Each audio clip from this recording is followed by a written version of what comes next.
Welcome back, everybody. Today we're going to talk about the rule of stupids, especially as it pertains to carrying a weapon on you. Now, this will be one of the first videos in a series of self-defense videos. A lot of my videos are about guns anyway, but this will kind of be focused on, this playlist will be basically concealed carry and open carry and the discussion between the two, which is better and how you get where they apply and all those type of things like that, right? But the rule of stupids, well, the rule of stupids is don't go do stupid things or don't go to stupid places to doing stupid things with stupid people. And part of that also is play stupid games and win stupid prizes. Now, recently, we've probably heard that a little bit based on some of the events that are happening in Minneapolis. Okay, we'll just go with that. I'll just say that it's tragic that people find themselves in situations where bad things happen to them, okay? But that's where this rule of stupids, so we go full circle back to that. Because you have a gun on you, right? Say you have the natural right to carry a firearm or to defend yourself, but if you are if we're following the laws as we should, we're going to get a permit to carry a pistol, a firearm, concealed weapon. And once we do that, we need to follow all those other laws too, obviously. And even if we are following every single law that has been put into place, even if we don't agree with them, right? That's the caveat here. But if we are following all those laws, there's still ways that something bad can happen to us if we're law-abiding. So I guess one great example of that is that someone who was lawfully carrying a pistol did engage with some law enforcement, and he ended up getting unalived, okay? And again, we don't really know. In this scenario, I don't really know if this person broke the law, but if, I guess just know your limitations. Don't go picking fights that you can't win, basically. Now, there's plenty of things that we want to do on principle, right? And in some cases, there is martyrdom, where we sacrifice ourselves for a cause, whether our life or something else. But those really don't get us very far. And we have to accept that there are major consequences for those things. So if you're carrying a firearm legally, right, and you go mess with law enforcement, or even just mess with a bunch of other people, even if they're not armed, just because you're armed and you go pick a fight with whatever, half a dozen, I don't know, MMA fighters, I don't know, you do that, there's going to be consequences. You need to know, even if you didn't have a firearm or before firearms were invented, people knew what they could get away with and what they couldn't. You mess around, you poke the bear, you're going to get, there's going to be consequences. Of course, the F around and find out is another colloquialism recently, but I don't really like using that because it is too, I guess, mainstream. But we really need to be very conscious and aware of not just, oh, I have this thing to defend myself, but the realization that we can choose our level of engagement. We can choose our level of risk.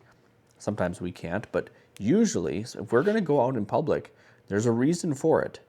And back to the rule of stupids. Don't go stupid places, doing stupid things, saying stupid things, whatever it is, all the stupids, because you could find yourself with a negative consequence.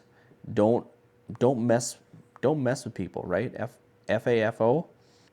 Especially with law enforcement, they are trained to react to people with weapons, okay? Whenever you hear someone say, hey, they got a gun, well, something probably bad is about to go down, and law enforcement is going to try to prevent further action, I guess. If they see that you have a gun, you're going to have to work really hard for them to not feel threatened by you and it. Now, if you're getting pulled over for a traffic stop, I mean, I've done that plenty of times, or not a ton of times, but I mean, I've been pulled over with whole back of my vehicle filled full of range gear and guns, and had a pistol, even open carry, on my hip while I'm driving. And I'll just say, hey, I'm exercising my, I don't know how I said, my exercising my natural right to self-defense. I got firearms on me. And, you hear it all the time. It's like, he'll just say, hey, you keep yours where yours belongs, and I'll keep, oh, how do they say it? Keep yours out of sight, I'll keep mine out of sight, or something. And I've never had any issue with anybody that way. Now, if you are a permit carrier, a permit holder, and you have the actual card, not just the constitutional carry, but I mean, as you hand over your driver's license to someone, you just show them, leave the CCW in there too. And that means that they see that you respect them enough to show them to bare your chest. I don't know if that's the right term, but like to expose yourself, showing your capabilities instead of hiding your capabilities. And once they know you're being open and honest with them, they're more likely to give you leeway. Obviously, it is your right, and law enforcement can't infringe upon your rights to have firearms, but you don't want them nervous, okay? You don't want, and it's not even just law enforcement, okay? I don't care if it's your super rural out west sheriff's department or inner city law enforcement or the federal law enforcement, and we hear a lot about federal law enforcement lately.